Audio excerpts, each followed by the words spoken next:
Ngalan sa Mahan, sa Anak sa Espiritu Santo. Amen. Ginoo, salamat kami kanino sa imong grasya ug ugma na maghatag ka namong panalipod aning tuig nining mga tuiga 2020 nining COVID-19. Ano sa kini mahunong Ginoo, ban kini among gipangalo og salig kanimo pinagi sa anak sa Jesucristo ban sa gahom sa Espiritu Santo nga may mo tudlo og mudasi kanamo nining pandemic karon. Kini tanan magpangayo sa imong grasya ug ugma. Amen. Ngalan sa Mahan, sa Anak sa Espiritu Santo. Amen. So dinhi maigsuon atong hisgutan kaning gitawag nato og mystical body of Christ. Manong mystical man? So mao nay atong hinahinayan dinhi sa pag-istorya kay kini kung mga pagtulunan sa simbahang Katoliko maliso pay bukos kuwayan. Kinis sa gikan ni sa kalibro ni Bishop Maro, The Manual of the Catholic Catechesis.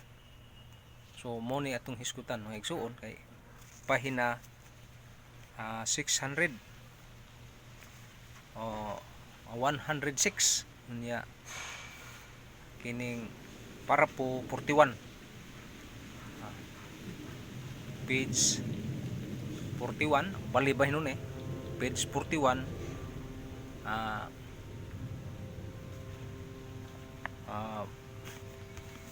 pahina 106 ang title Mystical Body of Christ. Mao na tong topic mga igsoon niya kining mga pangutana din mga in English man ako kutob lang sa atong maabot sa Binisaya no kay kining pagtulunan man ni simbahan. So mo nag in English kay rong tanan maka-on labi na kadtong nakatapos niya na kita wa man kaabot niya na. So ato lang hisgutan pipila ka punto nining mystical body of Christ. Nay mga pangutana ngayon ni what is means by the mystical body of Christ. The mystical body of Christ is meant to a real union to all Christian to Jesus Christ, their head and others.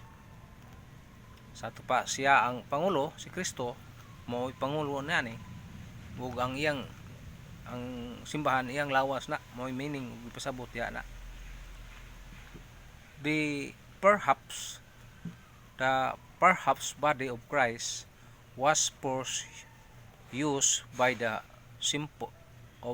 Paul to understand what means by the most how to idea gradually develop this theology of the church. So, mo na ang gipasabot no sa maong writer nya dinhi. Number 1, Simple was convinced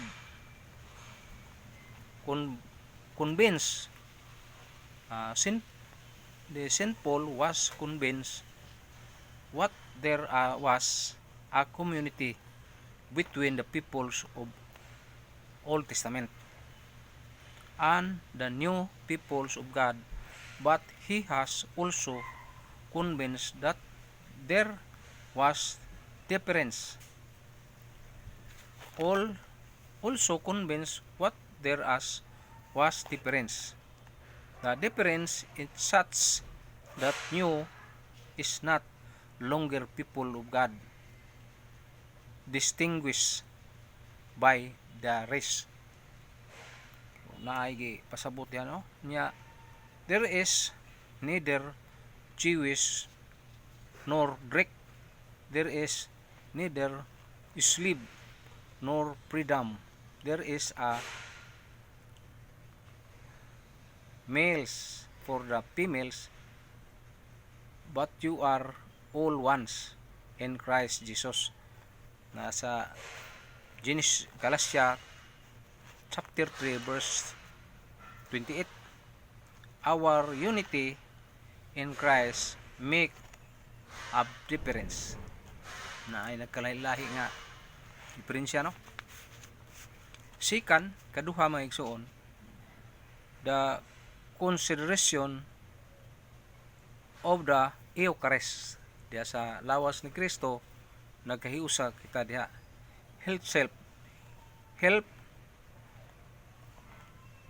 sinful to understanding this unity as that the body when a Christian partakes on the Eucharist bread, his share is not body of Christ, and all who receive the communion become on one body of Christ. Pinagi sa pagkalawat na to Eucharistia, mahiusa kita kang Kristo, maigsoon. So di jud ka Kristiyanos kung buwag ka sa pagka-Katoliko, no, mo'y mga meaning ug kahulugan niya na. And the bread is the bread, it is not the partaking of the body of the Lord, because the bread is one through many others, one body, all us who partake of the bread. 1 Corinthians 10 verse 16 ug 17. Pinagi sa atong pagkalawat da santos nga misa ni Kristo, nagkahiusa ta diha niana. Third, to understand this, we must realize what the word body did not mean to sinful as the does for us, just the physical part of distinct from the soul. When Paul spoke of the conflict between the flesh and the spirit, he was thinking of sinful means flesh and redeem mean spirit. So also perhaps body of Christ means of whole being of Christ, this entire person, nagapasabot sa iyang persona, but it implies Jesus as a human being. Kaya atong tanawon sa iyang pagkatawhanon, was only humanity. What he could be his center of unity. Mao ang Eucharistia, ang sentro sa pagka-unity sa tibuok niyang simbahan. So mao na gisigutan das John 6 verse 51 to 54. Siya ang pan atong kanon, mahimo tang hiusa kaniya. Number 4, the union of Christian to Christ is the so real that the apostle compare with the union between human and wife. Pinagis pagkahiusa sa bana ug asawa, na union sila, nakahiusa sila ug ipasama ni San Pablo ang simbahan. Ang simbahan asawa ni Kristo ug si Kristo ang bana sa simbahan kun iglesia Katolika, maigsoon. So mo na sa 1 Corinthians chapter 6 15 to 17. This means what is not just some kind of big belonging to Christ, but a vital union of the glorified body of Christ. What is to this whole being enthroned in glory in heaven. So dunay gipasabot no nga mao kana ang mga panghitabo nga angay ganatong tun-an ang simbahang Katoliko, di lang kay igura mo simba nya dinis kalima magigsoon. This is a real union of the Christian to Christ's body, lead to the conclusion that the church an assembly of Christ, of Christian, is the body of Christ.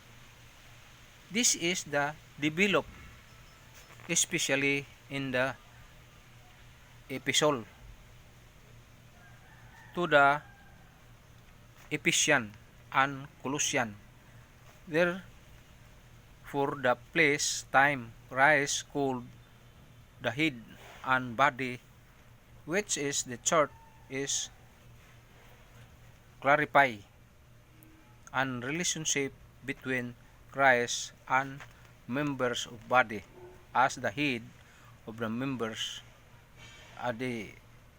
He is the source of all life, and his member of distribute his gift to them and guides him. So gikan sa simbahan o gikan sa kuan ni Kristo, may lambo o may patubo kini sa tibuok na kalibutan o sa katawhan sa kalibutan, mga igsoon. So mo na, mga igsoon, nya unsa ang relasyon sa simbahan nga mao ang mga membro ngadto sa head nga mao si Jesus Christ. Nga siya ang source of life. Mao nang ang tao kaon kagutom kanon buga sa kaning kalangitnon, mao ang lawas ni Kristo, mga igsoon. Ikaunom, finally we can understand better why in his body the all members can have different role to play, just as members of the human body. Most of the different, so most of member of the body of Christ.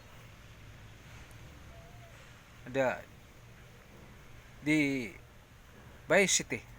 diversity, those who epic and unite the all in one sense, the united to Christ, the head of the source of unity.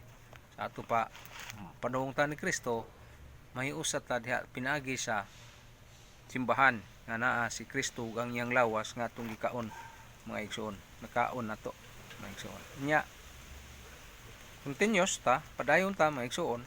So ingon din niya, in that body in life of Christ, poured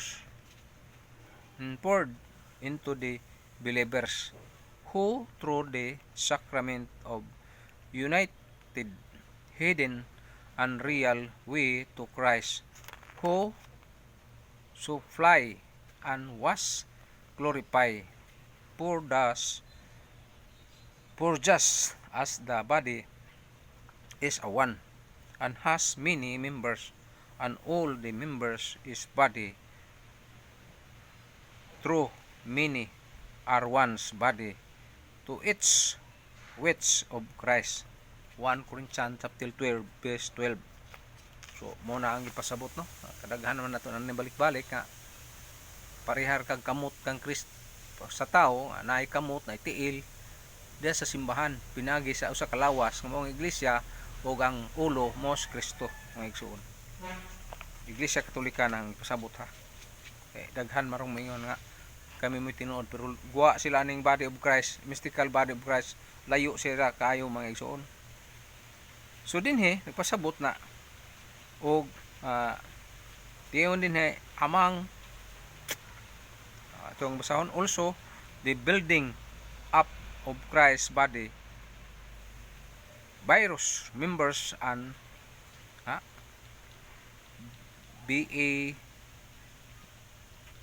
virus member and function have their part to play, giving body united through himself and through the power and inner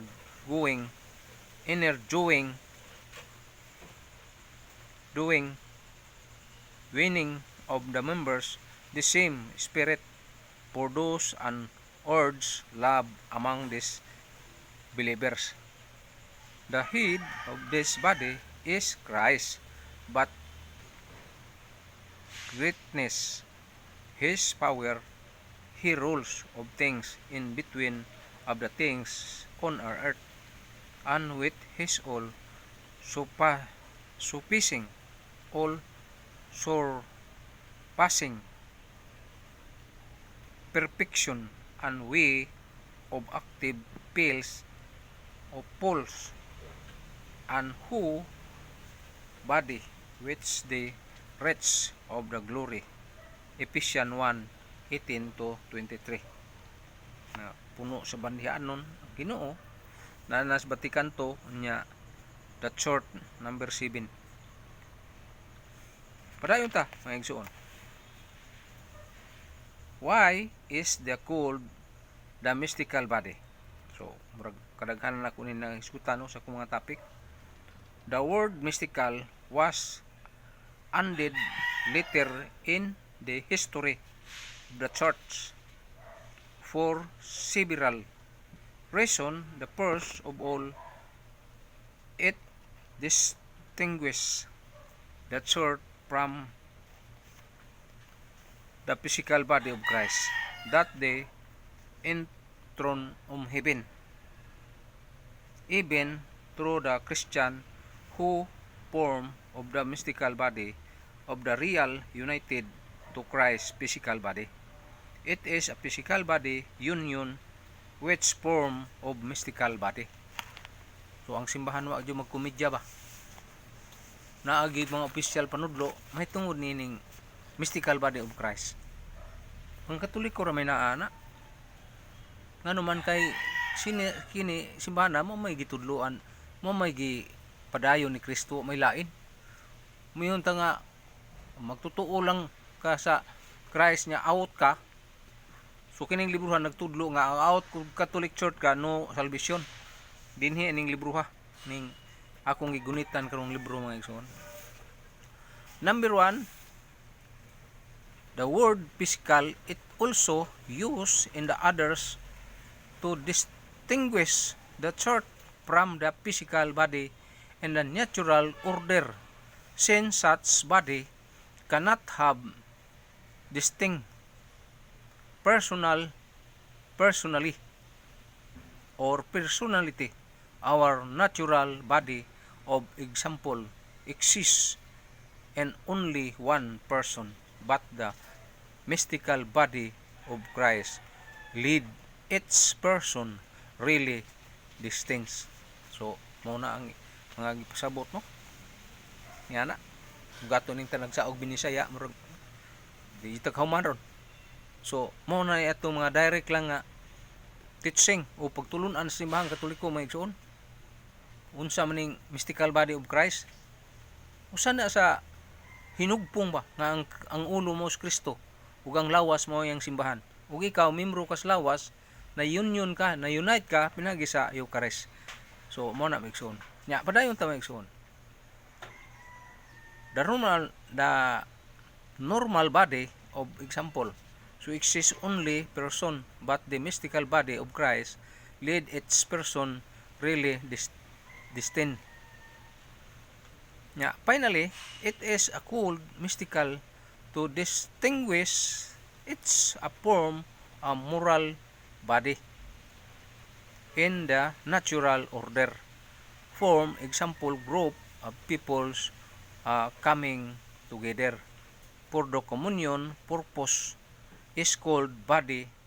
The mystical body of Christ is more than that because it contains an internal principle of unity and the Holy Spirit which unite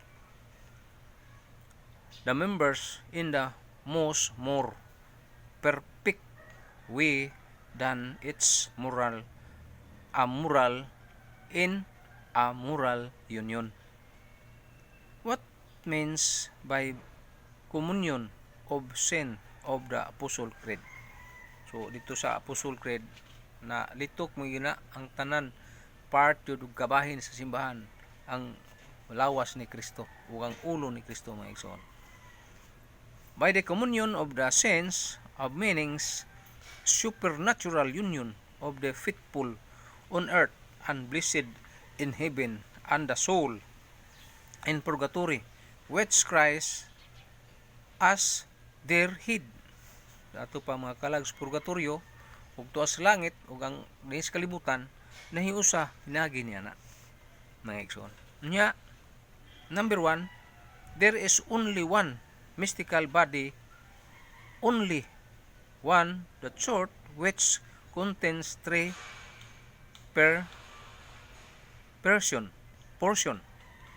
3 portion. Number A, a saint, an angel in heaven, compose the church triumphant.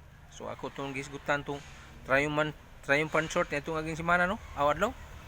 Because they have gain of crown of victory. Sila mauto ang manaugon.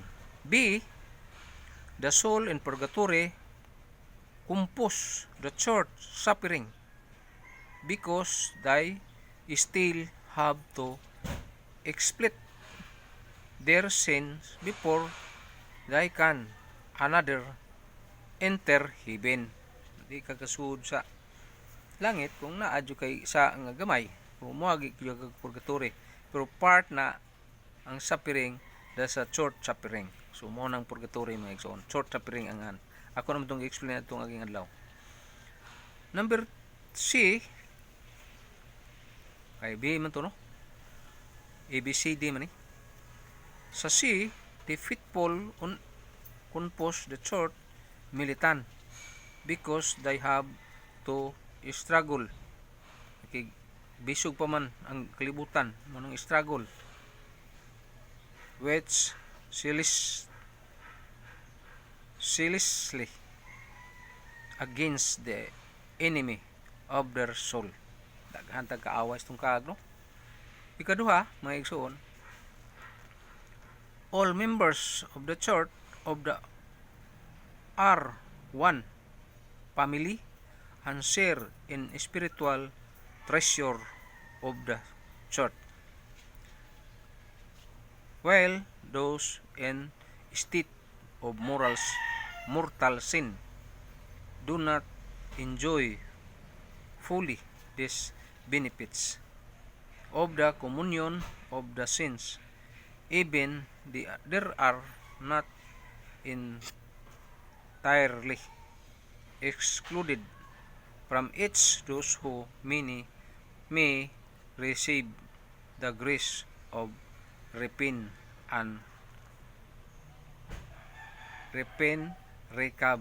recover sanctifying grace. Hence, of the Catholics who still belong to the church, all throughout a great sinner than have more hope in being converted than one who caught himself but from the sin.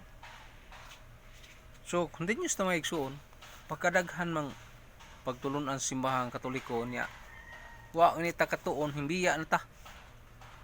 Gawas niya itong natawag siyang protestante, pero dapat mangita juga kung sa may tinuod aning kalibutan na.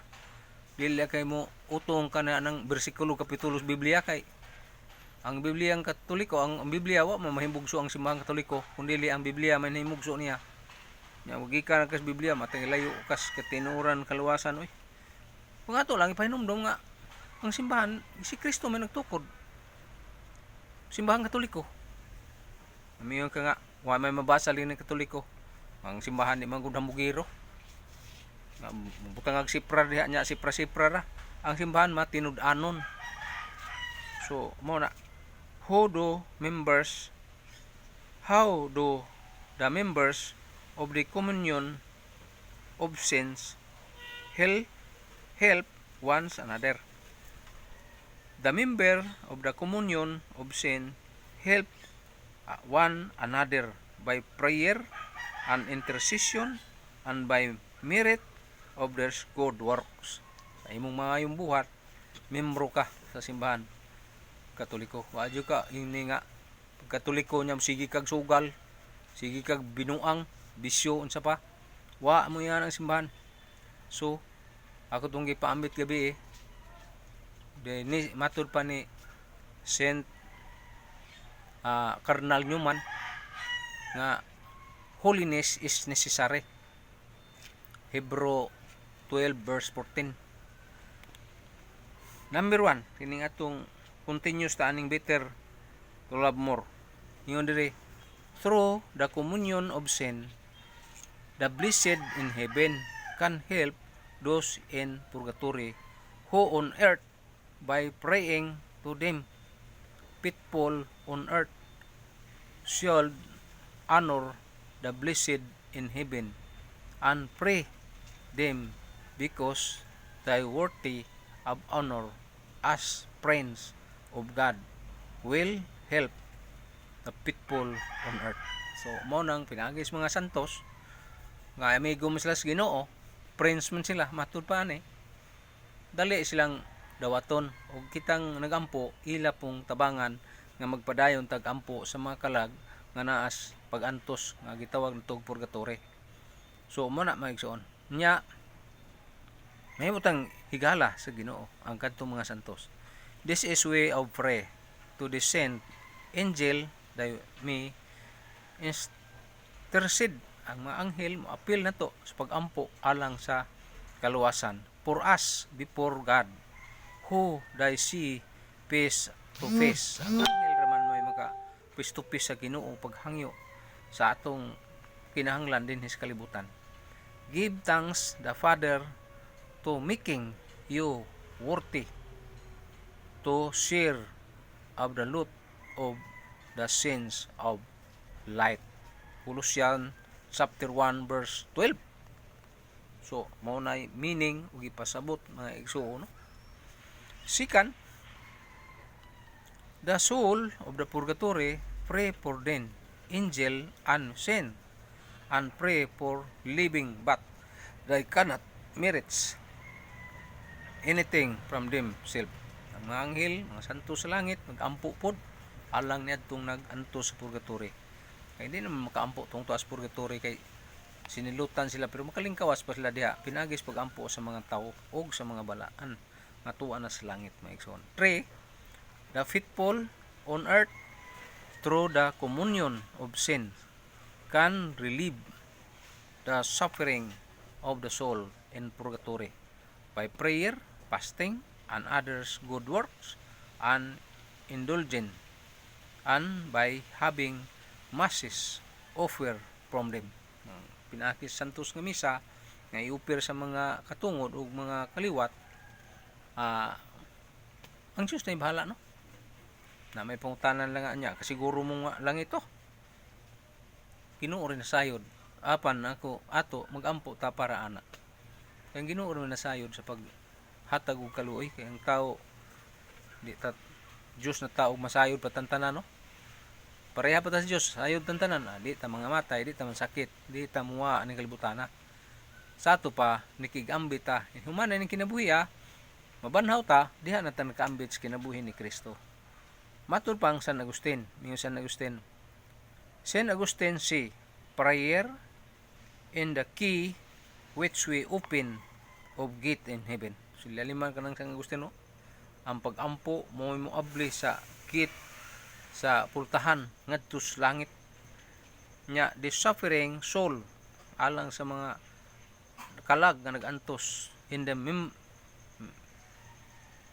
memento alter the consecration, after the consecration at very mass a special petition and made for the soul and faithful departed.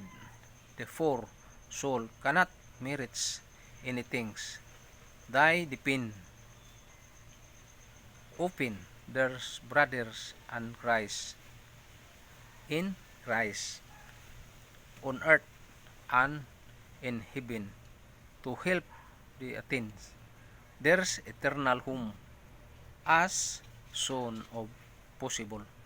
Wa imposible sa Ginoo, no? Ang ato mga pagampo sa kasala pa ta, ang Diyos ra may magbahala ana basta ninguha ta magampo, mga igsoon. mo na atong gipuhat o gituman. Number 4, maigsoon, the faithful on earth as member of the mystical body of Christ can help one another by practicing supernatural charity and especially by the performing the spiritual and corporal work of mercy. So, mo na itong buhat no? Corporal work of mercy o spiritual work of mercy. Unya, din sa Saint Peter was prayed for the prison of the prayer of the faithful. The Saint Stephen prayer obtained the conversion of the sinful. A very Saint Monica led the conversion by her son. Augustine is this is why today on all occasion of Catholics ask for one another prayer and pray for those who need needs.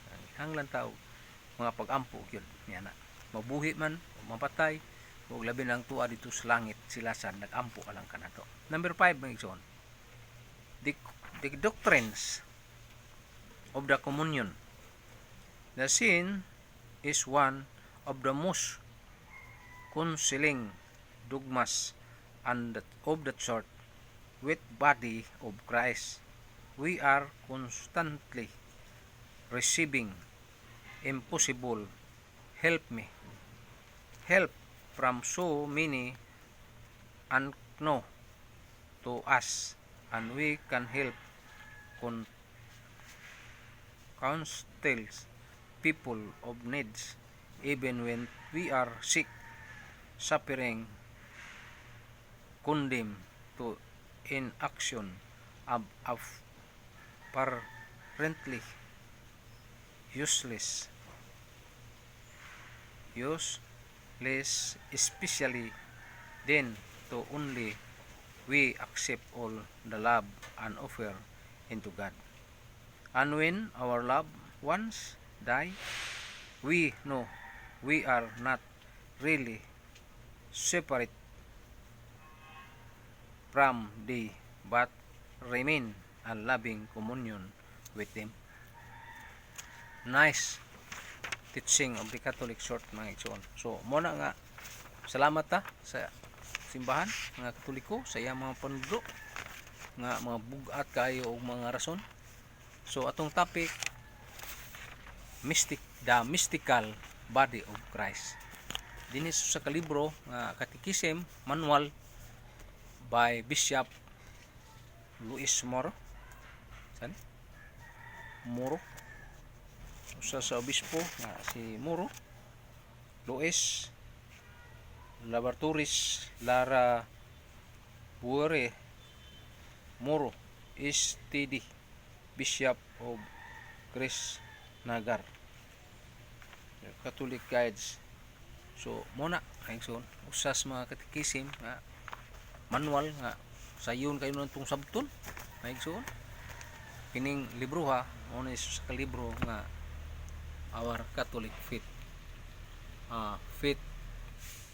My Catholic Faith by Bishop Luis Moro.